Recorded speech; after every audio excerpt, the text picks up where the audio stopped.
Hello, everyone. Thanks so much for joining me here today as we get to talk about one of my favorite subjects, comic books. My name is Jose. I love comic books. I love talking about them. I love sharing them with you. Feel free to follow me on social media if you would like. Links are in the description below. I've also posted a link to the Marvel fan site that'll have plot synopsis and character bios for this issue. The Uncanny X-Men 179 from 1983. Featuring the wedding of Caliban and Kitty Pryde. Look at her crying here. Morlock Law. Oh my goodness. 14-year-old my butt. Chris Claremont, seriously. That's alright. These are comic books and um Caliban. Oh my goodness gracious. This is the cover by Joe Madureira. I prefer the original cover. Look at this. The Bride of Caliban. And so we're in the Morlock tunnels underneath the New York City. So here we have they're gathering for a wedding, and they're getting Kitty Pryde. And so here are the Morlocks and the our story picking up right where we left off. What happened to Kitty? So Chris Claremont, John Romita Jr., and Dan Green. Rest in peace, Dan Green. Dan Green, I believe, will be the inker from here on out, except for just a few issues here and there. He's going to be the inker that ties John Romita Jr. and Mark Silvestri era. So, I have a playlist. I have an X-Men playlist which just has the X-Men on it, of course. I have a New Mutants playlist which just has the New Mutants, but I have an X Universe playlist which has everything related to the X-Men and the Chris Claremont verse of era, all of it together in reading order. So it's got X-Men New Mutants, the Wolverine Limited Series, the Marvel Fanfare issues, Marvel Team Up, all sorts of stuff. Check those out if you would so like to do. And like I mentioned, it's all in reading order. So it's actually kind of a cool splash page here. The Morlocks are always drawn so ugly for some reason. I don't know whether Chris Claremont just says make them as ugly as you can. So here we go. Boy, she's 14. Goodness gracious. So we're at the hospital, and of course it is storming here. And the doctor says, heck of a night, isn't it? Sky was clear at sunset. Then all of a sudden, blammo. I don't know where we get this incredible storm. Pretty freaky. You know, of course, storm controls the weather. You're here to identify the body? And Wolverine is like, yup. And the doctor says, didn't think you were cops. This is it. Poor kid took a header off the Baxter building. Probably never know why, whether she fell or jumped or was pushed. And so he describes her. That seems to be around 16, and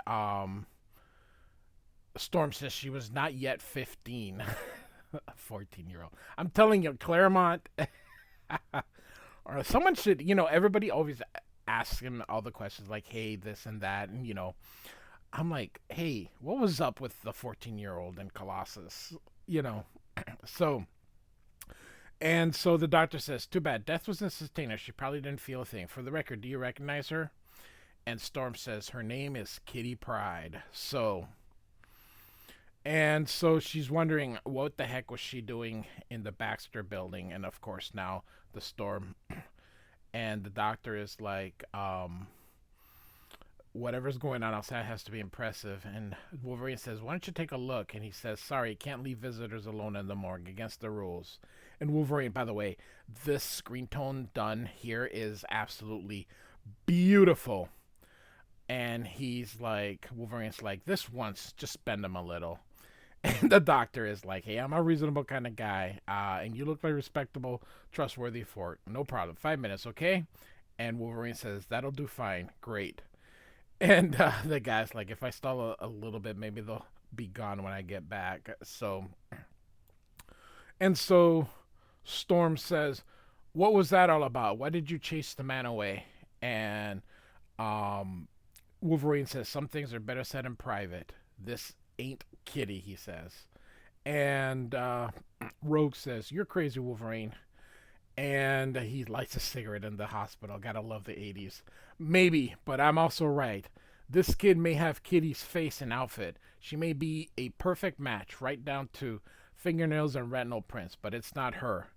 And Wolverine says the scent is wrong. By the way, I absolutely love the yellow on the lips and the bottom of the nose from the cigarette being lit. That is absolutely very, very cool. And Storm says, "Are you certain, Logan?" And Wolverine is like, "Wouldn't have said it if it weren't, darling." And Rogue says, "But why, Storm? What's the point? Obviously, someone wishes us to believe Kitty is dead," says Storm. "We would bury her, mourn her, perhaps even hunt down the Brotherhood of Mutants in the mistaken belief they were responsible." By the way, I don't ever say evil mutants because I don't think the Brotherhood would consider themselves evil mutants. Anyway, Storm continues. "Since the battle occurred during our battle with them, all the while never suspecting she was still alive. A prisoner, with her captors free to do with her what they wished without fear of discovery. The plan would have worked too, save that they would never met Wolverine, nor reckoned with his enhanced senses." So now we are back at the X Mansion. This is a nice vertical panel here. I always admire vertical panels. Um, and so Nightcrawler is kind of like the X-Men's resident doctor here. And so we're getting a little bit as to what happened. He was super hot, and then they used liquid nitrogen, so it bonded to him. And he's Nightcrawler's trying to see, is he alive or not? And he says here, "I can't hear a heartbeat, Professor, but when Peter is armored, I'm not even sure he has one." And then he thinks here, "The bioscans aren't picking up any positive readings either. Suppose he's alive. Suppose we restore him to human form. What then? His steel body is deeply scarred and pitted. The organic analog would be wounds too terrible for anyone to survive," he says.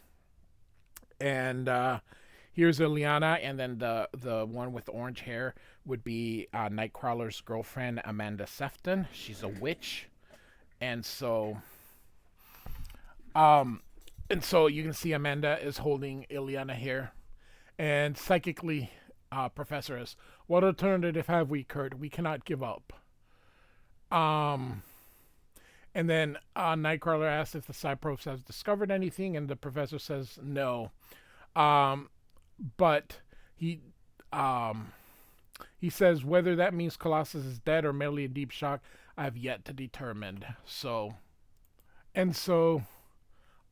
he feels bad for Ileana, and Ileana actually feels bad for Nightcrawler, and then she makes a reference to the Magic limited series, which had already come up, but believe it or not, it's in reading order. It doesn't come up yet, but it will be coming up within the next few days here. So I will actually be covering all 4 issues at the same time. But she does make a reference to it. So if you see this, I haven't covered it yet, but maybe I have, depending on when you do. But as of the release of this video, it is not there yet, but it will be in a few days here. So Storm goes, "Professor, can you hear my thoughts?" And he says, "Quite clearly, Storm. You're still in New York. Is there some problem?" And she says, "Wolverine insists the slain girl is not Kitty, but a perfect duplication." And he says, "I'm inclined to agree." Look how big they made his his eyes actually should. This is he's got a huge head here that they gave him. And he's like, "What? I believe I know who is responsible and where they have taken Kitty," says Storm. And suddenly, he has another mind attack. This is, of course, is a plot point. He's sensing the scans from the Beyonder. This is going to lead into Secret Wars, which I am covering. As of this reading, 6 issues are I have a playlist for them, are under the Marvel Superhero Secret Wars. So they are being covered of this. So all right. And suddenly Nightcrawler teleports here,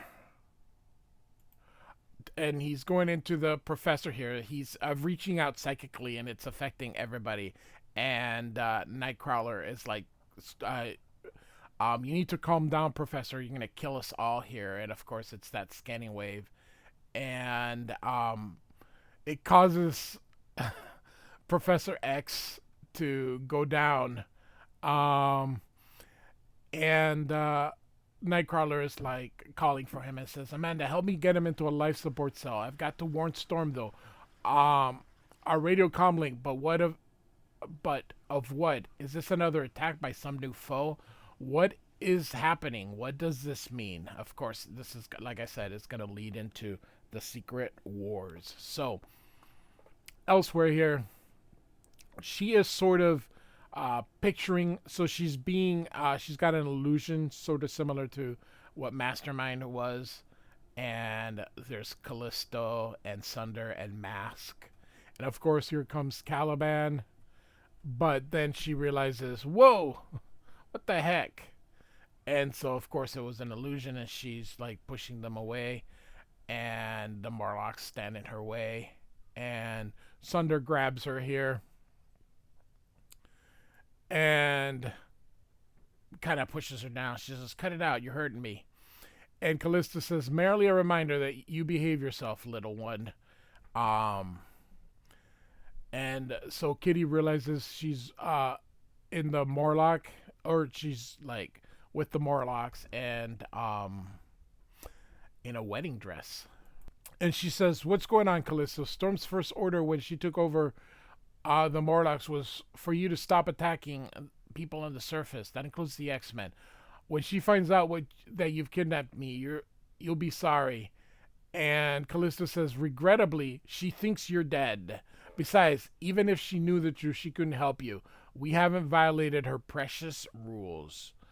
And she says, much as we'd like to, we've returned one of our own to the fold, so she might pay her debt and fulfill a solemn obligation.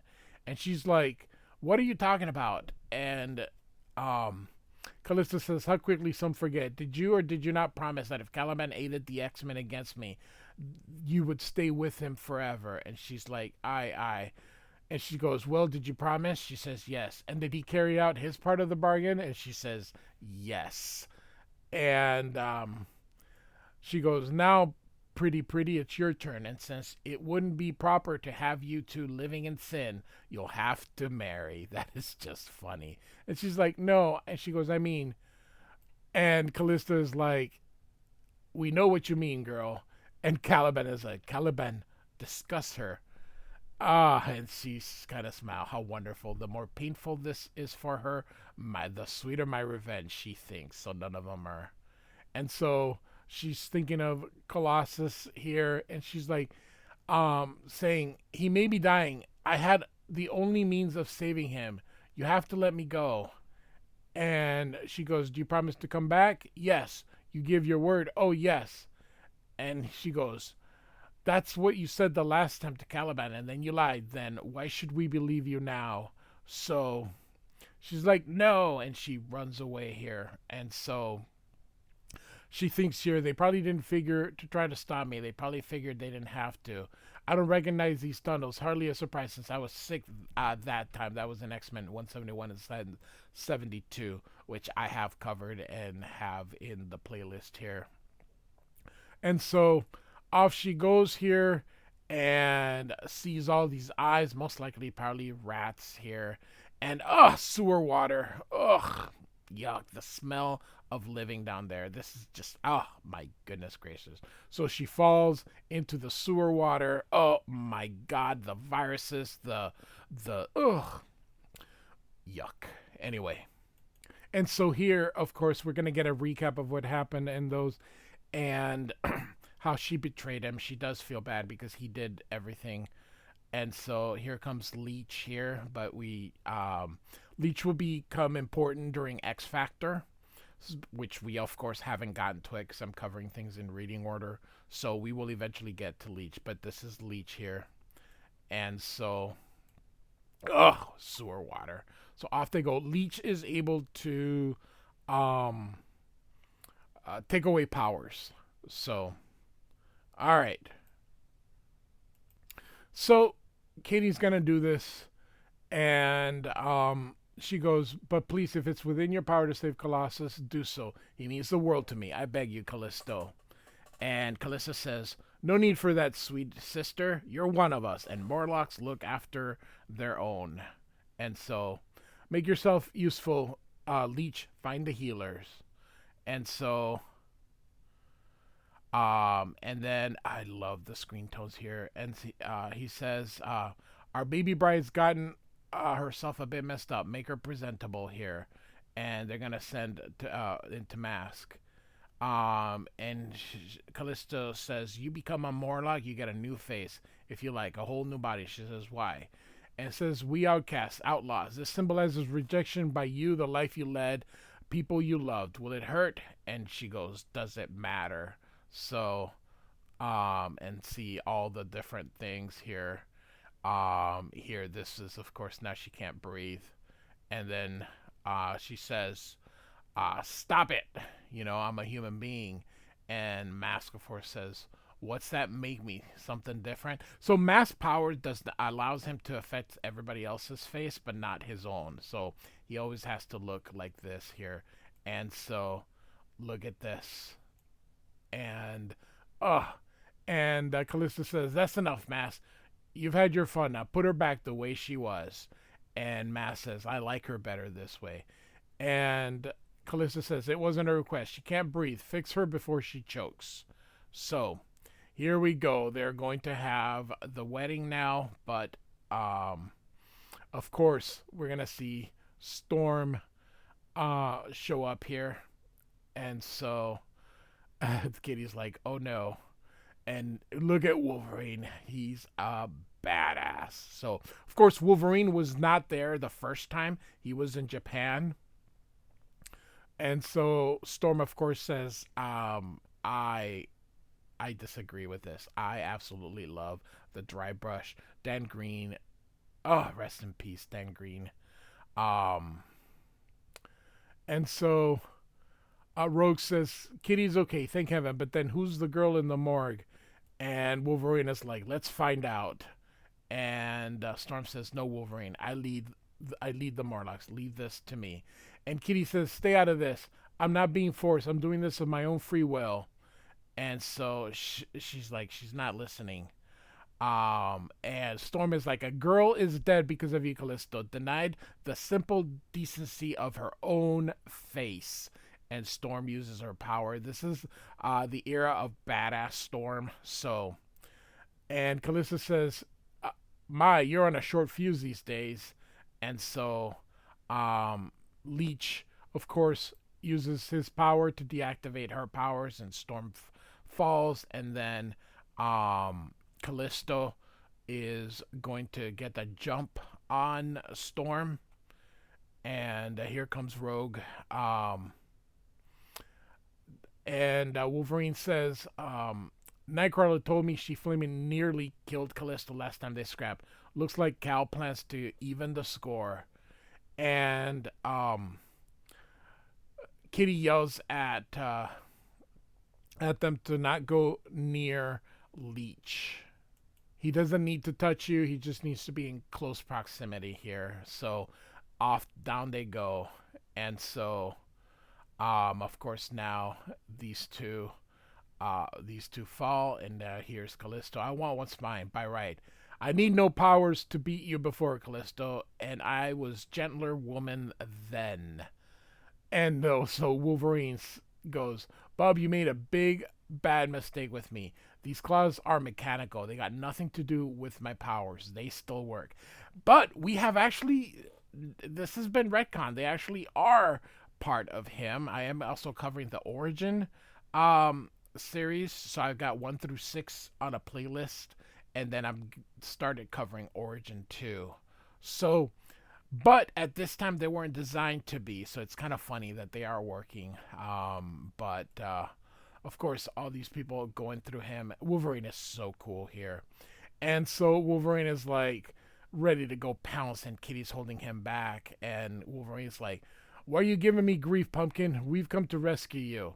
And Kitty says, "Did you ever consider asking if I wanted to be rescued, or is this just a convenient excuse to bash in some skulls?" So, and Kitty says, "This mess is my fault, my responsibility. It's up to me alone to resolve it. I've brought enough people pain. I won't be part of causing anymore. Colossus is what's important. With the Morlock's help, we might have a way to save him. But if he doesn't matter, if you'd rather rip each other's heart out, what the heck? Go right ahead." And Storm is like, "Kitty, forgive me. And Callisto is like, "Lost your temper. Happens to the best of us, dear," as she smile. And Storm is like, "Man, I wanted to kill Callisto." So they're going to bring uh, the healer to Colossus. And so um, the plan, here comes the plan here. So, sorry, I skipped it here. The healer's power affects wounds, physical trauma. He saved Callisto when Storm stabbed her through the heart. I figure if Rogue can absorb Colossus's power, he'll revert to human form. Then the healer can go to work before Peter's injuries can kill him. And the professor says it sounds plausible. So here she comes. And so Rogue takes off her gloves. And here we go. So she takes the stress, and then Colossus falls, and then here comes the healer to heal. So, I like what they turned the Morlocks into. You know, of all the things that kind of missed the point with the, oh my gosh, when the whole Krakoa X-Men thing, um, when the Morlocks went to Madripoor, that was actually a really good idea. As many bad ideas that were in those few years, that actually was a good one here. So, the Morlock is able to heal Colossus, and so Kitty's gonna go, and she's with Ileana here, and she says, Kitty says, "I gave my word, Ileana. What am I if that means nothing? Wolvie understands. It's a matter of honor. These are for Peter and my folks." I tried to explain here. So they hug, and off she goes here. And so Kitty's there, and Caliban's like, "Caliban has never seen anything more beautiful." And she's like, "He means it. You look sad. Do you miss the sun?" And she goes, "It's my world. At least it was. Now your world is mine, and your life, who knows? Maybe with a little luck, we'll live happily ever after." Oh, that is so sweet. She's 14, though. Perhaps, but we won't find out today. Go away, everyone. The wedding is canceled. Caliban releases Kitty Pryde from her vows. She is free to go. And Caliban says, "Caliban understands what he did not before, that your place is in the sun while his in the shadow. For all that, Caliban loves you. To force you to his side would be wrong." And he goes, "You're not... does Kitty Pryde love Caliban?" He says, "No." And says, "Caliban's love is so strong, makes him so crazy, he thinks he must let you leave, in hopes that someday you will return of your own free will," which she doesn't. But hey. And so he hugs, and Caliban hopes that he views him as a prince. So leaves her with this nice little flower. So we get a nice little wrap up to this story. So next issue, whose life is it anyway? So X-Men 179. Chris Claremont, John Romita Jr., and Dan Green.